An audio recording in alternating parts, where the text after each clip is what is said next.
నా పేరు కిరణ్ అండి.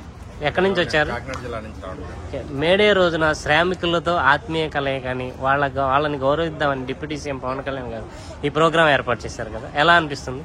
అంటే ఇంతవరకు ఇది ఉపాధి హామీ పథకం మొదలయ్యి 20 సంవత్సరాలు అండి. ఈ 20 సంవత్సరాలు ఎప్పుడు కూడా మేమంటూ ఒకరు ఉన్నామని ఎప్పుడు గుర్తించలేదు. తొలిసారిగా మమ్మల్ని గుర్తించి ఇక్కడికి పిలిపించి ఈ విధంగా గౌరవప్రదంగా కూర్చోబెట్టి మాట్లాడడం అనేటువంటిది చరిత్రలో మొదటిసారి, చరిత్రలో నిలిచిపోతుంది కూడా. కూలీలు అని కాదు, శ్రామికులు అని సంబోధించండి ఇక మీదట అని వాళ్ళని గౌరవంగా ఉంటది అని అన్నారు కదా, దానికి మీకు ఎలా అనిపిస్తుంది? మొదటనే అన్నాను కదండి, గౌరవప్రదంగా అనేటువంటిది. పిలుపులో గౌరవం ఉండాలి ఎప్పుడు కూడా. ఇవ్వడం అనేటువంటి తర్వాత విషయం. పిలిపే గౌరవం లేనటువంటి సందర్భాలు మనం ఎన్నో చూస్తున్నాం. అటువంటిది మొదటిసారి కూలీలు అనేటువంటి పదాన్ని పిలవద్దు అని అధికారులతో సహా అందరు కూడా చెప్పి శ్రామికులనే పిలుద్దామని అన్నారు. అది చాలా అభినందనమైనటువంటి అంశం.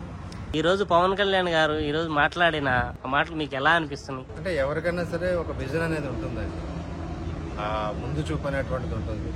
ఎక్కడి నుంచి అయితే వాళ్ళు నేర్చుకుని వచ్చారో, ఏవైతే పడి వచ్చారో అవి కొంతమందికి అర్థమవుతాయి, కొంతమంది అర్థం కావు. ఆయనకి అది అర్థమైంది.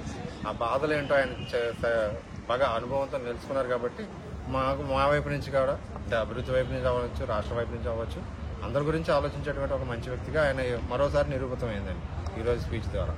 ఆయన స్పీచ్లో ఈరోజు మీకు బాగా నచ్చిన అంశం ఏదైనా ఉందా? అంటే గ్రామాలకు మనం ఏమైతే చేస్తున్నామో ఆ గ్రామాలు దేశానికి పట్టుగొమ్మలు అనేటువంటి విషయాన్ని ఆయన నమ్మి చేస్తున్నారండి. అదే విషయం ఆయన చెప్పారు. అది ఖచ్చితంగా, ఎందుకంటే దేశాభివృద్ధి అనేటువంటిది ఆర్థిక అంశాలతో ముడిపడినటువంటి అంశం. అలాగే ఉపాధి హామీ సంబంధించినటువంటి ఎవరైతే అందరూ ఉన్నారో వాళ్ళ శ్రమ నుంచి వచ్చినటువంటి ఫలితమే ఆర్థిక అభివృద్ధి. అది ఆయన మాటలో చాలా స్పష్టంగా 2-3 సార్లు అన్నారు ఆ విషయాన్ని. అది మమ్మల్ని అయితే కదిలించిందండి. ఎందుకంటే వేతనదారులు అందరూ కూడా వాళ్ళు ఏదో పని చేస్తున్నాం అనేటువంటి అనుకుంటున్నారు తప్ప దేశాభివృద్ధికి కూడా ఉపయోగపడుతున్న విషయం ఆయన మాటల్లో ఈరోజు తెలిసింది అందరికీ. జాతీయ ఉపాధి హామీ పథకం కింద వ్యవసాయాన్ని కూడా అనుసంధానం చేసి సమ్మర్లో విద్యార్థులకు ఇంటర్న్షిప్ గా ఇస్తే బాగుంటుంది అని అన్నారు కదా, ఆ ఆలోచన మీకు ఎలా అనిపిస్తుంది? అంటే మొదటి అంశం అండి, వ్యవసాయానికి అనుసంధానం చేయడం అనేటువంటిది చాలా కాలం నుంచి అనుకుంటున్నటువంటి అంశం. కానీ ఓపెన్గా ఇది చేస్తే బాగుంటుంది, నేను దీన్ని ముందుకు తీసుకెళ్తానని ఇంతవరకు ఎవరు అనలేదు. సో అది మొదటిసారిగా ఆయన అన్నారు, సంతోషం. రెండవది, దేశానికి యువత చాలా ముఖ్యం అనేటువంటి అంశాన్ని ఆయన గుర్తించారు. సో ఆ యువతని ఖాళీగా ఉన్న సమయంలో ఖాళీగా వదిలేస్తే చెడిపోతున్నారు తప్ప ప్రయోజనకరమైనటువంటి అంశం ఏం జరగట్లేదు అనేటువంటిది ఆయన మాటల ద్వారా మనకు అర్థమవుతుంది.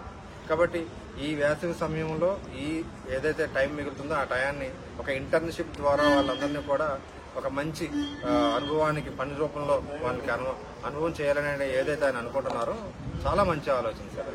నీటి తొట్టెలు ఏర్పాటు చేయడం అనే ఆలోచన ఎలా అనిపిస్తుంది? ఖచ్చితంగా సార్, అంటే అది ఆయన మూగజీవాల పట్ల కూడా ఆయన ఆర్తిని ప్రదర్శిస్తున్నారనడానికి ఇది ఒక ఉదాహరణ. ఇది అంటే ఇటువంటివి ఉపాధి హామీ పథకంలో చాలా ఉన్నాయి సార్. కానీ ఉన్నాయి అనేటువంటిది ప్రపంచం తెలియజెప్తున్నటువంటి మొదటి వ్యక్తి పవన్ కళ్యాణ్ గారు. ఈ మూగజీవాలకి నీటి తొట్టెలు ఏర్పాటు చేయడం కానీ, వ్యవసాయాన్ని ఉపాధి హామీ పథకం కింద అనుసంధానం చేసి విద్యార్థులకి ఇంటర్న్షిప్ క్రియేట్ చేయడం అనే ఆలోచన కానీ, ఇలాంటి ఆలోచనలు ఇంతవరకు చరిత్రలో ఏ రాజకీయ నాయకుడికి రాని ఆలోచనలు ఈయనకే వస్తున్నాయంటే ఈయనకు ప్రజల మీద ఉన్న అమితమైన ప్రేమే కారణం అని అనుకోవచ్చా? ఖచ్చితంగా సార్, ఖచ్చితంగా. రెండవది ఏంటంటే ఆయన ఏ పని చేసినా చరిత్రను సృష్టించే విధంగా ఉంటుంది తప్ప చరిత్ర పుటల్లో తిరగేసుకుంటే కనపడేదే కాదు. సో ఆయన ఖచ్చితంగా చరిత్ర సృష్టిస్తాడు. మనం చూసింది 1 సంవత్సరమే, ఇంకా 4 సంవత్సరాలు. డిప్యూటీ సీఎంగా ఛార్జ్ తీసుకున్న తర్వాత సుమారుగా 1 సంవత్సరం కావస్తుంది కదా, ఈయన పాలన ఎలా అనిపిస్తుంది? అంటే సార్, ఇప్పుడు కొన్ని విషయాలు ఎట్లా ఉంటాయంటే పంచాయతీరాజ్ అంటే గ్రామీణాభివృద్ధి సారు అంటే మేము చేస్తున్నదందరం కూడా గ్రామీణాభివృద్ధి కింద ఉన్నాం. కానీ పంచాయతీరాజ్ శాఖ అనేటువంటిది మాత్రమే ఎలివేట్ అవుతుంది. పంచాయతీరాజ్ శాఖ కింద అందరం ఉన్నాము. కానీ గ్రామీణాభివృద్ధి శాఖ ఉంది. గ్రామీణాభివృద్ధి శాఖ కింద కూడా చాలా కాకుండా ఉపాధి హామీ పథకం గ్రామీణాభివృద్ధి శాఖ జరుగుతుంది. కానీ పంచాయతీరాజ్ అంటే అంటారు కదా, ముందు ఏదైతే పదం వచ్చిందో ఆ పదమే కంటిన్యూ అయిపోతూ ఉంటుంది. సో సారు ఆ వ్యతిరేక ఏమైనా చెప్పాలి, ఆ చిన్న చూపు సారకు లేదండి. గ్రామీణాభివృద్ధి వేరు, పంచాయతీరాజ్ శాఖ వేరు అనేటువంటి చిన్న చూపు ఆయనకు లేదు. కానీ ఆయన నోటి ద్వారా పంచాయతీరాజ్ శాఖ అని ఒక్కటే రావడం వల్ల చాలా మంది అందరూ కూడా మనస్తాపానికి గురవుతున్నారు. ఇది మరి గౌరవ పెద్దలు ఎవరైనా సార్ దృష్టికి తీసుకెళ్తే భవిష్యత్తులో అన్నా సరే గ్రామీణ శాఖ అనేటువంటి మాట కానీ, లేదంటే ఉపాధి హామీ పథకం సిబ్బంది ఉన్నారనుకోండి, వాళ్ళెవరూ కూడా పంచాయతీరాజ్ సిబ్బంది కాదు సార్, గ్రామీణాభివృద్ధి శాఖ సిబ్బంది. కానీ పంచాయతీరాజ్కి పేరు కాదు, కానీ ఒక మాట ఆ విధంగా వచ్చి ఉంటే కొంచెం ఆనందంగా ఉండేదేమో అందరికీ కూడా. ఏరి కోరి కొంతమంది ఐఏఎస్ ఆఫీసర్లని ఆయన శాఖల ముందు ఆయన ఏర్చుకుంటున్నారు. ఎగ్జాంపుల్ తీసుకుంటే కృష్ణతేజ గారు, వీళ్ళ పాలన నచ్చే అంటారా? ఖచ్చితంగా సార్. ఎప్పుడైనా కూడా ఒక వ్యక్తి యుద్ధం చేయాలని అనుకున్నప్పుడు తన వైపు ఉన్నటువంటి సైన్యం ఎవరనేటువంటిది నిర్ణయించుకునే చేయాలి. సో ఆయన ఈ రోజు చేసేటువంటి యుద్ధంలో సరైనటువంటి సైనికులు ఆయన చుట్టూ ఉన్నారు కాబట్టి ఎంత అభివృద్ధి అనేటువంటి మనం జరుగుతూ ఉంది. అందులో సేనాధిపతి ఎవరంటే కృష్ణతేజ గారే. సేనాధిపతిగా కృష్ణతేజ గారి పనితీరు ఎలా అనిపిస్తుంది? అద్భుతం సార్, అద్భుతంగా ఉంది. ఎందుకంటే నేను ఇందాక చెప్పినప్పుడు కానీ ఇప్పుడు చెప్పినట్టు కానీ గత 19 సంవత్సరాలు ఇన్ని కార్యక్రమాలు ఉన్నది ఎవరికి తెలియదు. ఇప్పుడు తెలుస్తోంది. తెలిసిందే అంటే సార్ వెనక ఎవరు ఉన్నారు? సుశిక్షితుడు అయినటువంటి సేనాని ఉన్నాడు. అది మా కృష్ణతేజ గారు.